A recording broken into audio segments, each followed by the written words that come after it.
Hi, I'm Rajiv and I'm here to help you clear IELTS, TOEFL, PT and SAT tests. We would learn some important techniques to clear these tests in these presentations. So today we are going to learn how to do reading comprehension and how to approach the passage. As I always say, we follow some standard steps.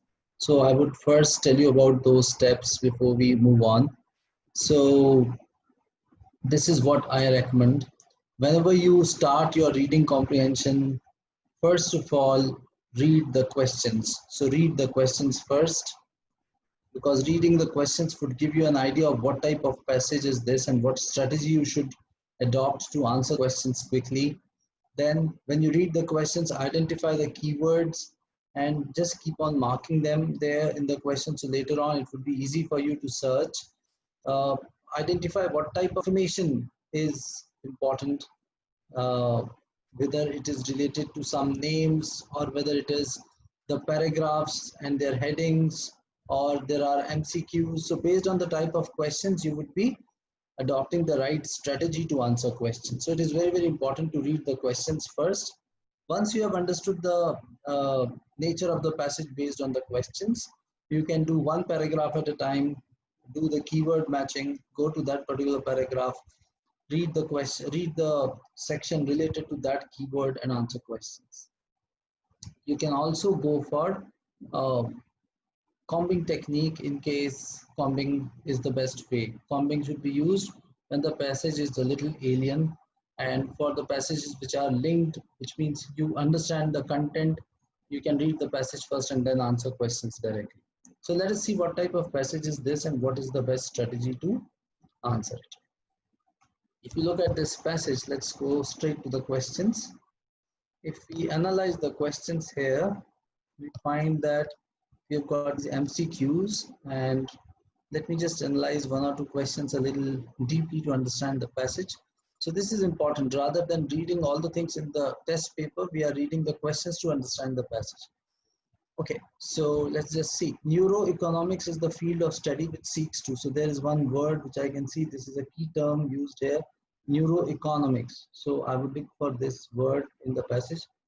Is a field of study which seeks to, okay.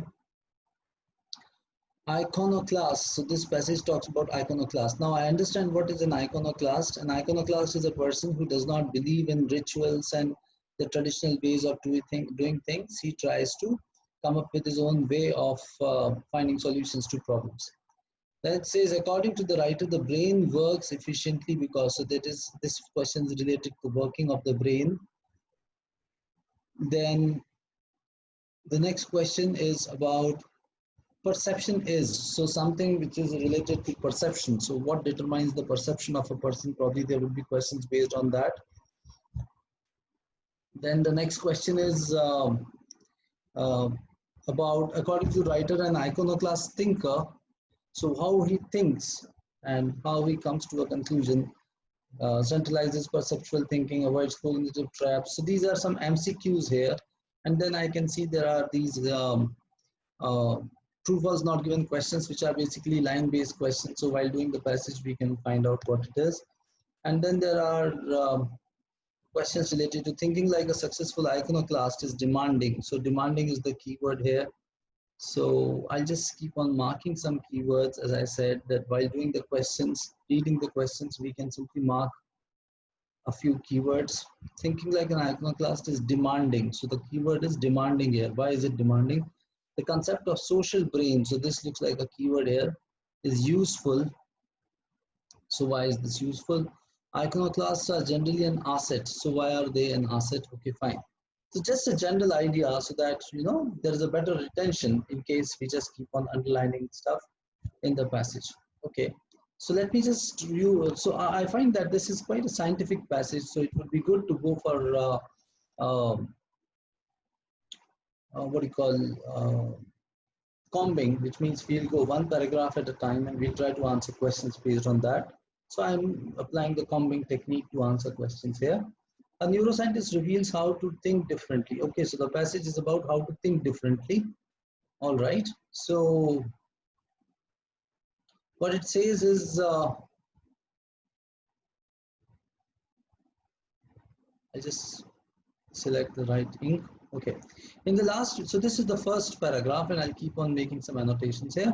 In the last decade, a revolution has occurred in the way that scientists think about brain. Okay, fine. So how scientists think about the brain, there is a revolution, they are saying. So they're talking about some kind of revolution about how brain thinks. So they are talking about this thing. We now know that the decisions make humans make can be traced to the firing pattern of neurons. So they are talking about neurons here in specific parts of the brain. So there are certain neurons in some parts. These discoveries have led to means resulted in the field called as neuroeconomics. So there is something called as neuroeconomics that they have mentioned here, which studies the brain's secret to success in an economic environment. So economic environment is like when I hear the word economics, the words supply and demand come in my mind, because economics is the study of supply and demand. So in an economic environment means when there are lots of probably demands and there is less supply. So where we have to economize stuff, where we have to spend something thoughtfully. That demands innovation and being able to do things differently from competitors. So since it's an economic environment, we have to look for innovation. All right. A brain that can do this is an iconoclastic brain. So they have defined an iconoclastic brain here, which can think in an innovative way. Briefly, an iconoclast is a person who does something that others say can't be done. So this is an innovator. An iconoclast is a person who is an innovator because others say it can't be done and this guy says it can be done. So, okay, the first question is about neuroeconomics, and I saw that neuroeconomics is something related to supply and demand, that from our brain we have lots of expectations. So there are lots of things we require our brain for, but the energy which is there in brain is limited, is what I gathered from the first passage. So is a field of study which seeks what? So what is the purpose of neuroeconomics? The purpose cause a change in how scientists understand brain chemistry? No. Understand how good decisions are made in the brain? I don't think so. How is like the process? They are not talking about any process. Understand how the brain is linked to achievement in a competitive environment. Of course, they do talk about achievement and competitive environment where there's a competition between supply and demand, where there is more demand and less supply, there is a competition. To whom do we sell? So C looks like an answer to this one, and this is based on the first para itself. I'll still read the D1. Trace the specific firing patterns. So it's not just about firing patterns, which is more biological in nature, but it is about the way our brain behaves. So C is the right answer there. So I'll write C and move on. According to the writer, iconoclasts have are distinctive. So why are iconoclasts distinctive? These are the two keywords. Let me just go there and see what is said about iconoclast, or if I can match something, let me just read the options. They create unusual brain patterns. So this is first one. The second one says their brains function differently. So the brain function differently. Their personalities are distinctive. Distinctive is a word, means it is separate from other, different from other. They make decisions easily. Is it easy for them? So let me see, what do they say about iconoclasts here? So who does something that others can't say, they cannot be done. So let's see what exactly is the distinction about iconoclasts. It is their brains that are different in so they're saying their brains are different in three distinct ways. Their brains are different. So let me see if there is something which matches this statement. They have unusual brain circuits, function differently, the brains function differently. And so out either of these two, it could be either because of circuits or they function differently. So let's see what do they say. Brains are different in three ways. First is perception, fear response, and social intelligence. Each of these functions utilize a different circuit in the brain. So these three things require a different circuit. Naysayers might suggest that brain is irrelevant, that thinking in an original, even revolutionary way is more a matter of personality than brain function. So some people say that it is a matter of personality, others say it is a function of brain function.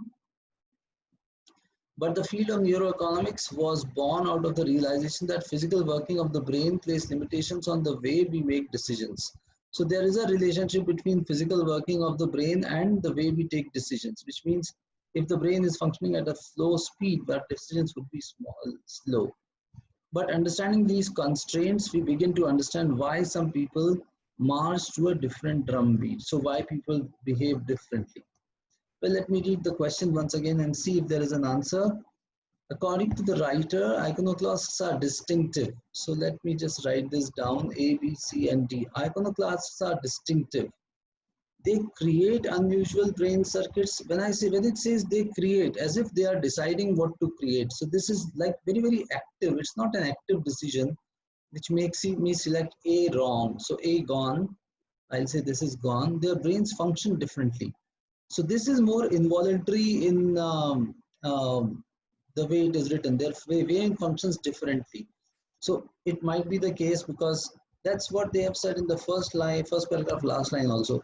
An iconoclast is a person who does something others say can't be done. A brain that can do this is called an iconoclastic brain, because they have used the word innovation, which means which thinks differently from competitors, are able to do things differently from competitors. So they are able to do things differently from competitors, which means they are their brains function differently. So not that they make different skills, but then their brain functions differently, or their brain makes different decisions.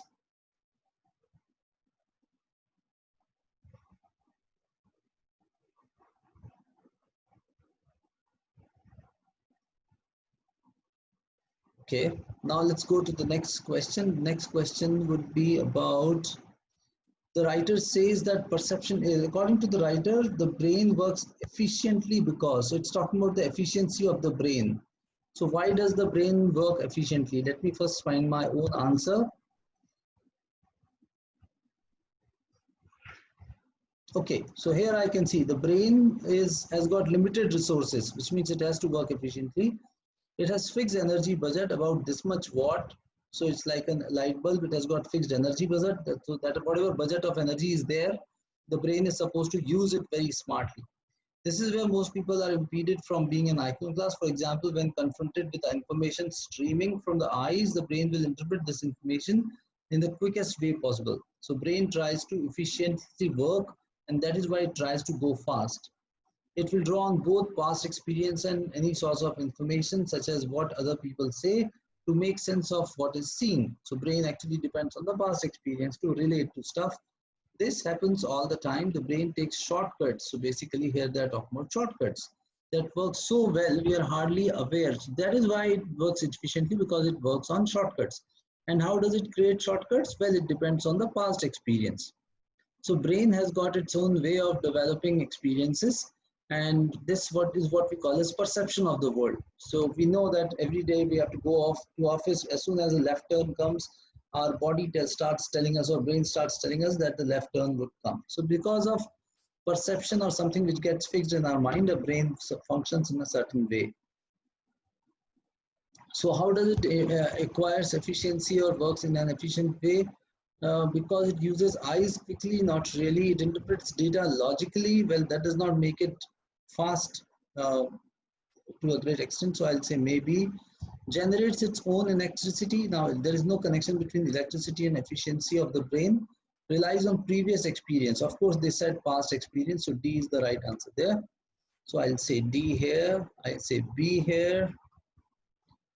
The writer says that perception is, now I'll not read the options. I'll first of all gather my data about perception. So since this question is about perception, I'll look for the word perception. I'll define my window of information using the word perception. As you can see, perception is here and perception is also here. Now, since this part is already covered, I'll start reading from here. It says perception is central to iconoclasm. So basically, iconoclastic people are the ones who do not believe in the past experience, who try to experience everything with a fresh perspective. Iconoclasts see things differently to other people. Their brains do not fall into efficiency pitfalls. So their brains do not fall into efficiency pitfalls. Now, what do you mean by efficiency pitfalls? Which means their brains do not try to do things hurriedly. So their brain is a little relaxed brain. It does not try to unnecessarily speed up or do things in a haphazard manner. So perception is a combination of photons, reliable product, a result of brain processes. So what is perception? Well, if I look at the definition of perception,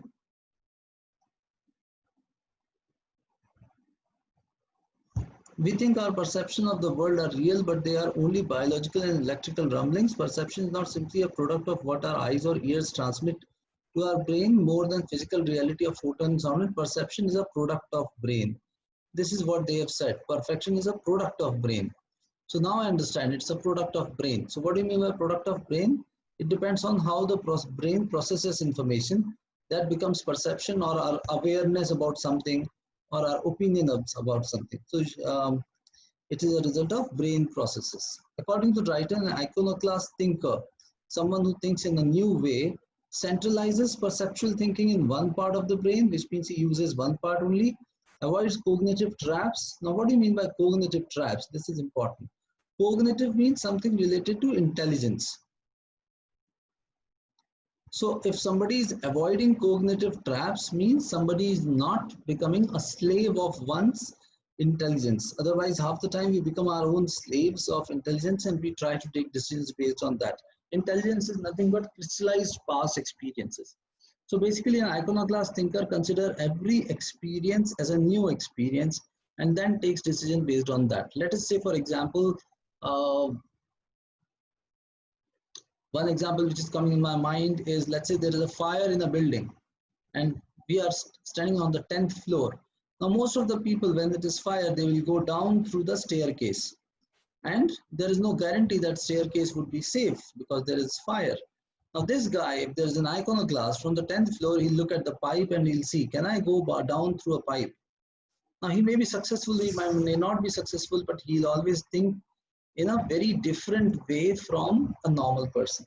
So he does not become a part of cognitive trap. He does not depend on its previous experience or memory.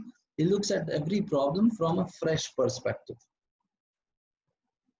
So he does not fall into cognitive traps. Cognitive traps is when we depend on our memory. Okay, so let's look at the other options. Exposure to different kinds of forces. Exposure to different events forces the brain to think differently. Okay, so if we encounter different events, we'll start thinking differently, probably, because we'll get an opportunity to think in a different way. So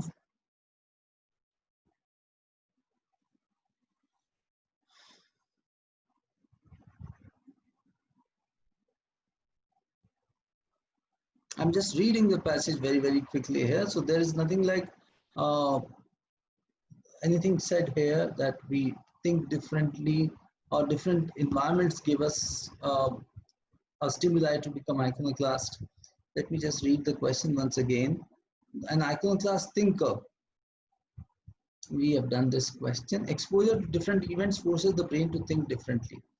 Exposure to different events. So let me see that keyword, exposure to different events.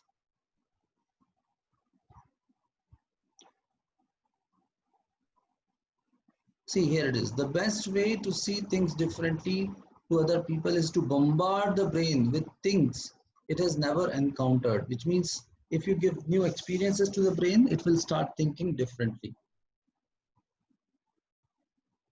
So this one is correct. Exposure to different events forces the brain to think differently. I'll say this is true.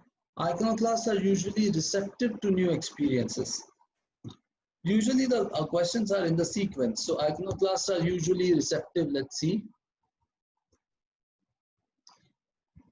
See, here it is. Successful iconoclasts have an extraordinary willingness to be exposed to what is fresh and different. So which means they are receptive to new experiences. Receptive means they are ready to receive new experiences. So iconoclasts have an extraordinary willingness to be exposed to what is fresh and new. So they like new experiences.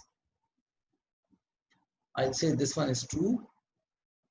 usually unusually receptive, so they always welcome the new experiences.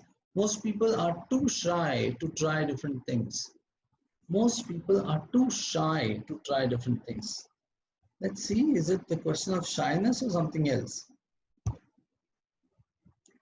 So most people are too shy for what? Most people are too shy to try different things, okay?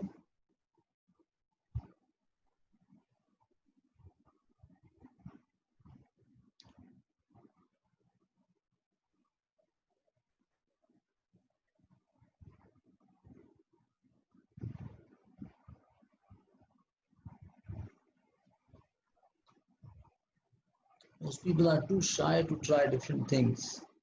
Let me see where it is said.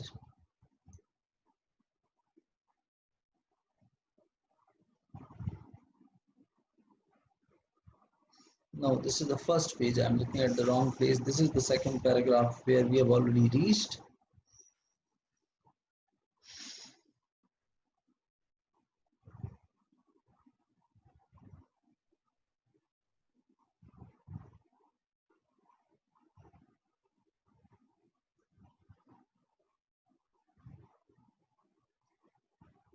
So they embrace new, but then what about other people? Too shy. The problem with novelty, however, is that so they have not said anywhere that most people are too shy to try different things.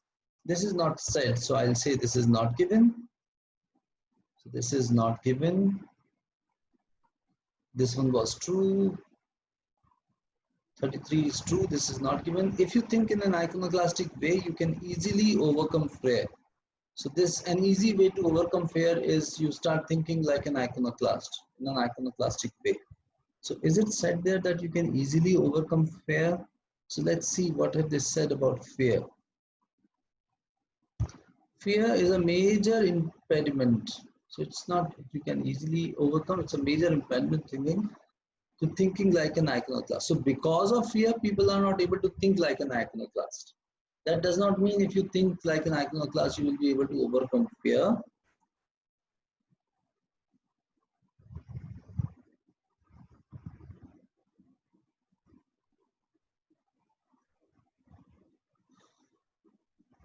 So novelty causes are triggered of the brain's fear system gets triggered, and it is a major impediment. But then what is the question? Let me just read it once again. If you think an iconoclast way, you can easily overcome fear. So they have not said this here. And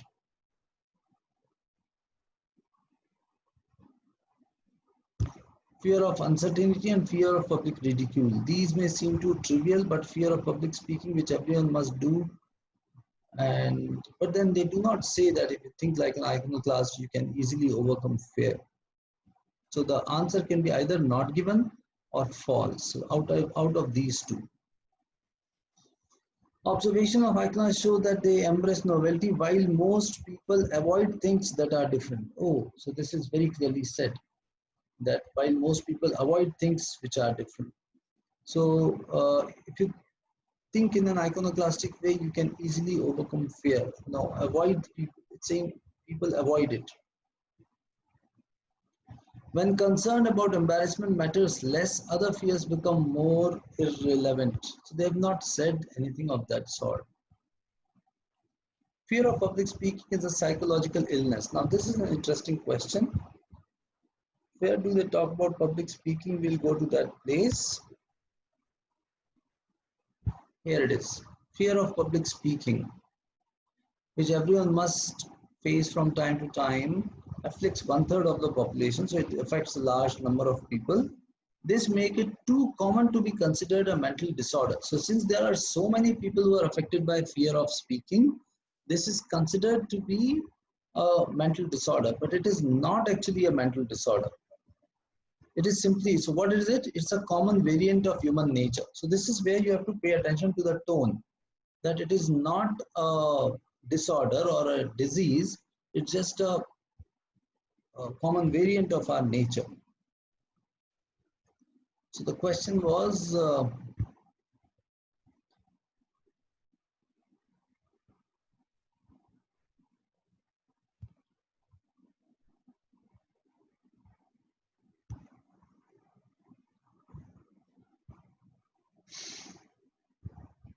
Okay, this was the question. If you think in an agnostic way, you can easily, okay, so this one we have done, this is false. When concern about embarrassment matters less, other fears become irrelevant. This is not said.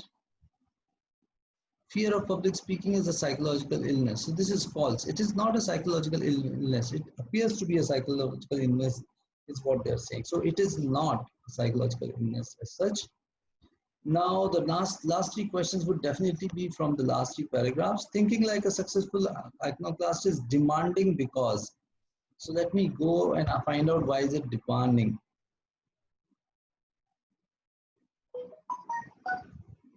Why is it demanding? Must sell their ideas to others and social intelligence.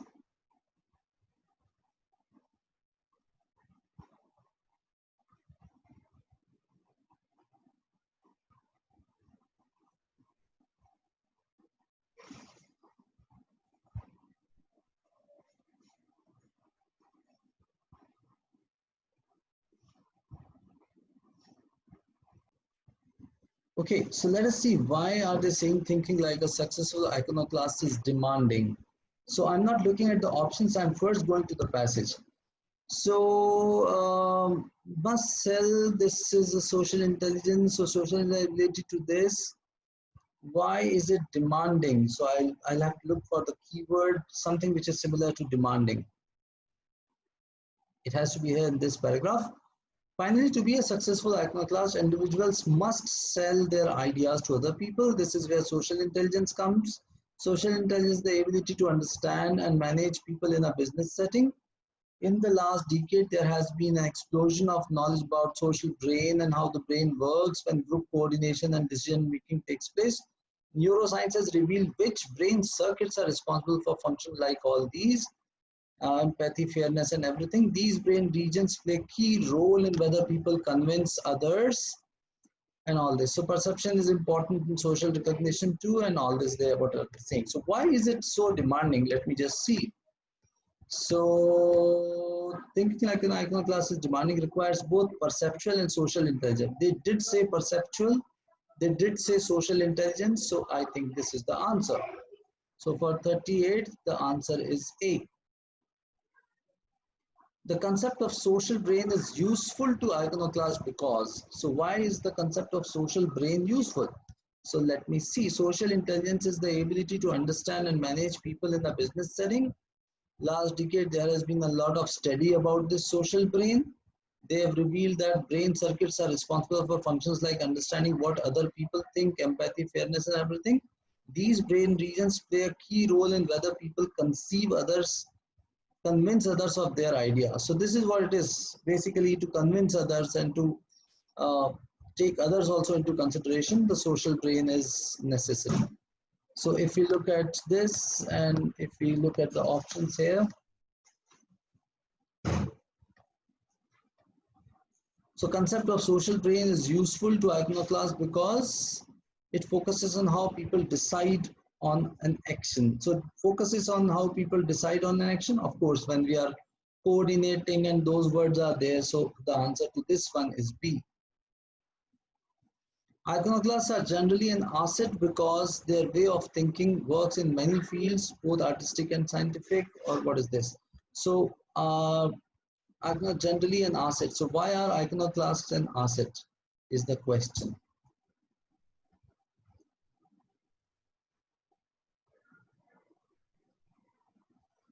They create new opportunities in every area from artistic expression to technology. Which means this is the answer here. They work in many fields, both artistic and scientific. So technology is related to this and artistic they've already said. So the answer to this one is C. So this is, see, this is very important that when we read the passage, we should paraphrase and we should look at the keywords and get the answer. We need to be absolutely fresh while doing this, and yeah. So basically understanding the essence of the questions and the passage is important to answer them correctly.